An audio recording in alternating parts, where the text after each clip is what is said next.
Students, class 9।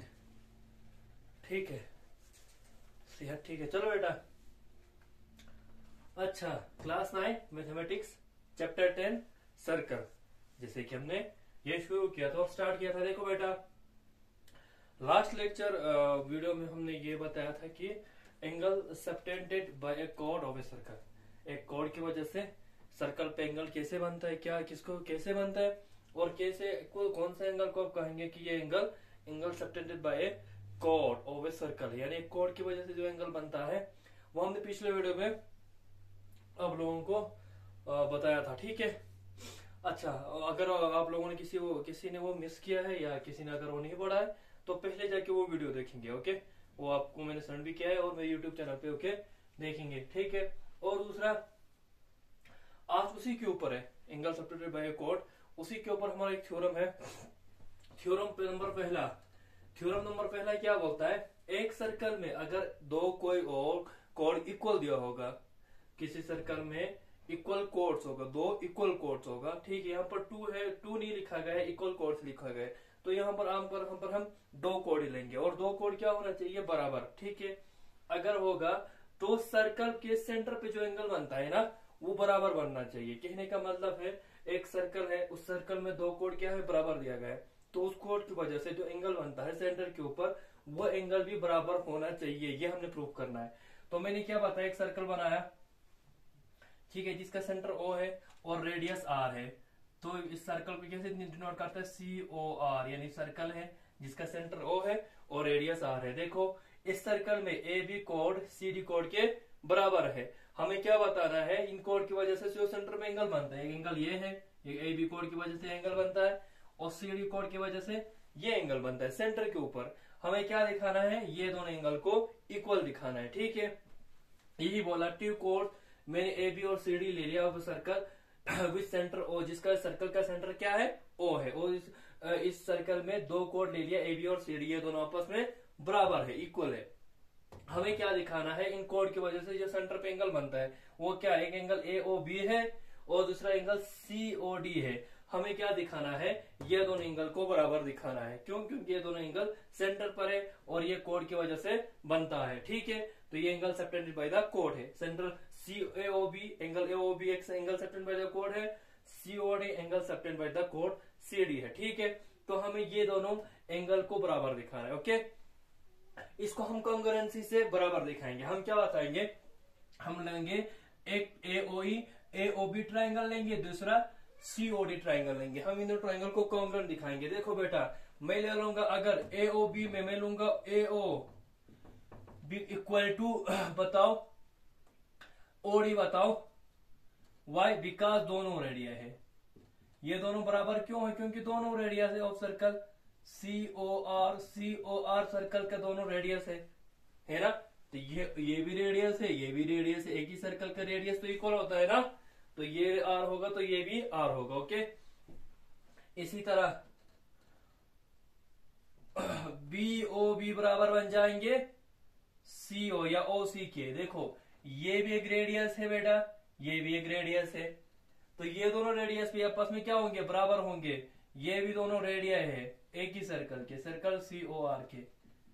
ठीक है, यही सर्कल की ये एक रेडिया है, ये एक रेडिया है, तो एक सर्कल के अंदर जितने भी रेडियस होंगे वो इक्वल होता है, हमको पता है। और रेडियस क्या होता है, distance of the circle from the centre, यानी सर्कल का डिस्टेंस अपने बाउंड्री से या सर्कल से। सर्कल का मतलब बाउंड्री होता है और अंदर वाले जगह को सर्कल नहीं बोलते, सर्कल सिर्फ ये गोला को ही बोलते हैं, गोल को।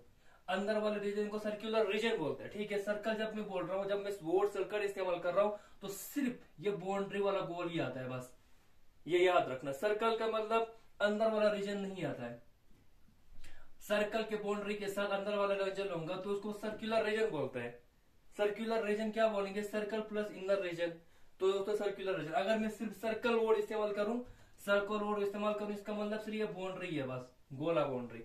ठीक है, तो सर्कल का डिस्टेंस सेंटर से, यानी यहाँ कोई भी पॉइंट ले लो, circle any distance of any point on the circle to the centre, तो क्या होता है, रेडियस होता है। तो रेडियस तो हमेशा बराबर होता है। और इसी तरह AB equal to C D, ये देखो ये ट्राइंगल के बी, ये ट्राइंगल के सी डी, ये ट्राइंगल के सी डी के बराबर है। क्यों? क्योंकि ये गिवन है, ये दोनों तो गिवन है। देखो एक कोड है, ए बी और सी डी एक कोड है और इक्वल कोड दिया गया, इक्वल कोड दिया गया, इसका मतलब इन दोनों का मैग्नीट्यूड बराबर है। देखो ए ओ ओ डी के बराबर बन गए, ओ बी ओ सी के बराबर बन गए, A B A C D ये गिवन बराबर थे। तो so triangle A O B congruent हो गए जी ट्राइंगल सी ओ डी की। जब कॉन्ग्रेंट होंगे तो सारे कोरस्पॉन्डिंग पार्ट्स इक्वल बनेंगे। कोरस्पॉन्डिंग कॉन्ग्रेंट ट्राइंगल के कोरस्पॉन्डिंग पार्ट्स क्या होता है? इक्वल होता है। कोरस्पॉन्डिंग पार्ट बोलो या साइड बोलो, कोरस्पॉन्डिंग साइड बोलो या कोरस्पॉन्डिंग एंगल। तो इसके बाद आपको एंगल ए ओ बी बराबर होंगे एंगल सी ओ डी के। ये किसके बाद जैसे होंगे? सीपीसीटी। सीपीसीटी का मतलब होता है corresponding part of congruent triangle. ये प्रूफ करना था, यही प्रूफ हो गए, बस प्रूव इट। कहने का मतलब यही है कि कोई सर्कल होगा, अगर इस सर्कल में कोई दो कोड इक्वल दिया होगा तो इन कोड की वजह से जो सर्कल के सेंटर पे जो एंगल बनता है वो एंगल आपस में इक्वल हो जाएंगे अगर वो कोड दोनों अगर इक्वल होंगे। बस तो यही थ्योरम था। ठीक है, ये थ्योरम नंबर पहला था, इसको नोट कर लो, फिर हम अगला थ्योरम करेंगे।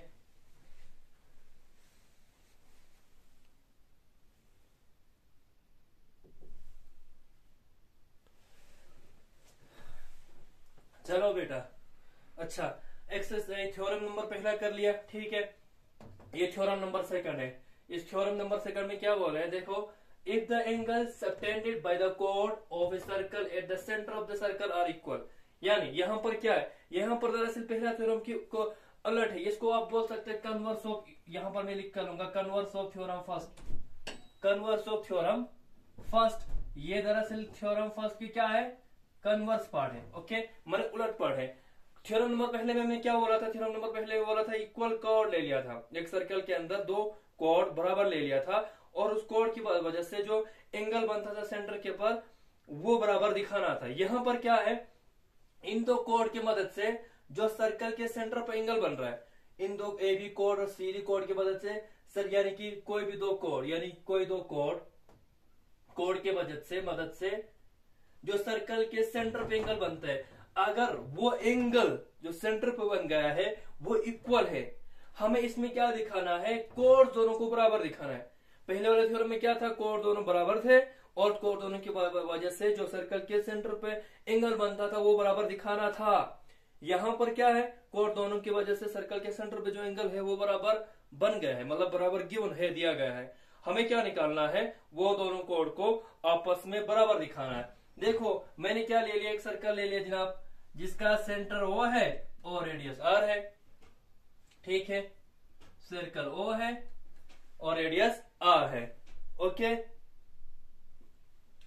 और इस सर्कल में क्या बोला गया है? मैंने एक कोड ले लिया, एक जनाब एक कोड ले लिया, ए भी एक कोड है। कोड क्या होता है? कहीं line segment joining any two point हो गए सर्कल, यानी सर्कल के कोई भी दो पॉइंट को एक लाइन सेगमेंट ज्वाइन करता है वो कोड बनता है। देखो ए बी, ये पॉइंट को सर्कल के बी पॉइंट से ज्वाइन कर रही है लाइन सेगमेंट, तो ये कोड है। इसी तरह सी डी भी एक कोड है, ये दोनों कोड है। इन दोनों कोड की वजह से सर्कल पर सेंटर बनते हुए एंगल के सेंटर पर जो एंगल बनता है, यानी सॉरी सर, इन दोनों कोड की मदद से सर्कल के सेंटर पे जो एंगल बनता है, एक एंगल है एंगल ओ ए बी, दूसरा एंगल है सी ओ डी। ये दोनों एंगल क्या है? इसमें इक्वल है, इक्वल है गिवन। तो मैं क्या बताऊंगा?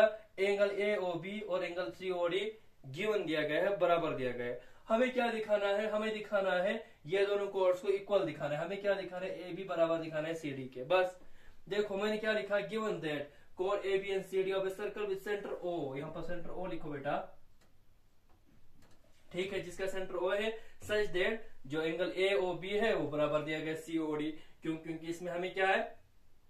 एंगल सबटेंडेड बाय द कोड at the centre of the circle at the, ठीक है, ऑफ द कोड of a circle at the centre of a circle are equal. यहाँ पर एंगल्स इक्वल है, ठीक है।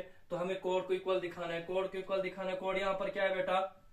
टू प्रूव हमें कोड क्या है? एक ए बी है, दूसरा सी डी है। अब दोबारा कॉन्ग्रुएंसी ट्रायंगल सेव कर लेंगे। अब बताओ इन ट्रायंगल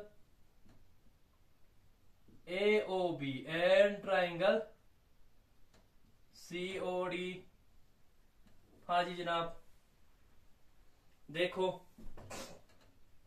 हाँ, ए ओ बराबर है जनाब ओ डी के, बोथ रेडियाई, दोनों रेडियाई है of circle C O R, दोनों सर्कल सी ओ आर के रेडियाई है, रेडियाई बराबर होते हैं सर्कल के अंदर। ओके, और इसी तरह एंगल ए ओ बी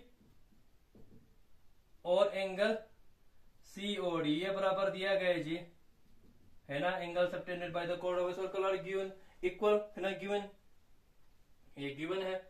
इसी तरह ओ बी बराबर दिया गया है ओ सी के, बराबर है दिया गया नहीं, ये बराबर है। क्यों है? क्योंकि ये दोनों सेम रीजन, ये वाला रीजन लिखेंगे, ये भी क्या है, ऊपर वाला रीजन देखो बहुत रेडिया, ये भी रेडिया है जनाब। देखो ये साइड इस ट्राइंगल की, ये साइड इस साइड के बराबर है, ये एंगल इस एंगल के बराबर है, ओ बी ये साइड इस साइड के बराबर है। तो ये दोनों ट्राइंगल क्या हो गए, ट्राइंगल दोनों, ये दोनों कॉन्ग्रुएंट हो गए, triangle A O B congruent होंगे ट्राइंगल सी ओ डी के। कैसे? साइड ये साइड के इक्वल है, ये साइड के इक्वल है, और अंदर वाला साइड दोनों के बीच वाला एंगल, साइड दोनों के, ये साइड दोनों के बीच वाला एंगल ये है, ये दोनों साइड के बीच वाला एंगल ये है, ये दोनों भी आपस में बराबर है।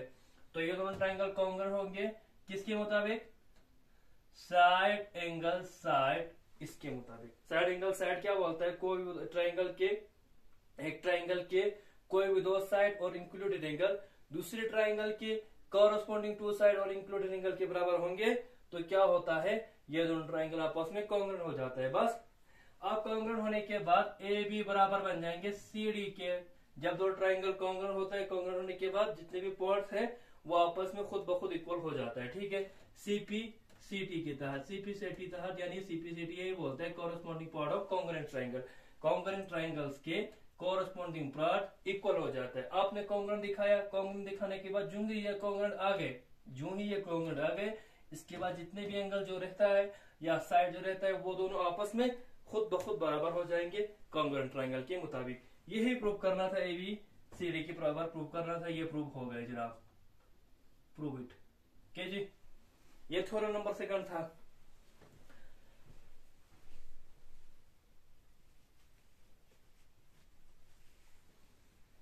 अच्छा, ओके देन बेटा, थ्योरम नंबर फर्स्ट और थ्योरम नंबर सेकंड की कर लिया, और इंशाल्लाह अगले वीडियो में हम एक्सरसाइज 10+2 का, यानी सर्कल के जो एक्सरसाइज फर्स्ट वाला एक्सरसाइज खत्म किया है, और इसके बाद एक्सरसाइज 10.2 आएगा। इसमें फकत 2 ही क्वेश्चन है, वो इंशाल्लाह हम अगले अगले वीडियोस में कर लेंगे। ओके, आज के लिए इतना काफी है, तब तक ये अच्छी तरह कर लो।